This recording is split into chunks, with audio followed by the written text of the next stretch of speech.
საქართველოს მელიორაციის გენერალურმა დირექტორმა გიგლათ ამაზაშვილმა სამელიორაციო სექტორში მიმდინარე ცვლილებები კახეთის მხარეში სახელმწიფო რწმუნებულ პლატონ კალმახელიძესა და ადგილობრივი თვითმმართველობის ხელმძღვანელებს გააცნო. შეხვედრაზე დეტალურად განიხილეს სემეკის მიერ დადგენილი საირიგაციო წყლის მომსახურების ახალი ტარიფი და სახელმწიფო სუბსიდირების ის სქემა, რომელიც 1 აპრილიდან ამოქმედდება.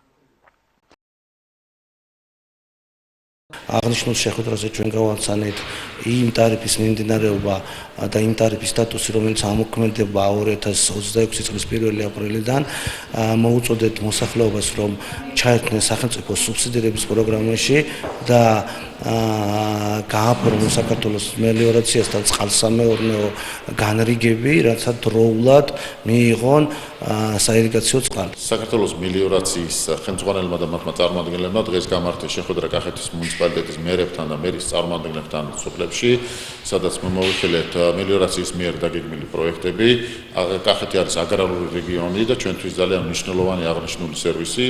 შესაბამისად, დღევანდელი შეხვედრა სანამ დაიწყება წყვის პერიოდი ძალიან მნიშვნელოვანი იყო. სწორედ ამ დროს ჩატარება აღნიშნული შეხვედრის მოვისმინეთ დაგეგმილი პროექტები, რომლებიც განხორციელდება როგორც მოკლევადაში, ასევე გრძელვადიანი პროექტები, აღნიშნული პრობლემების გადაჭრის გზები და ხედვები.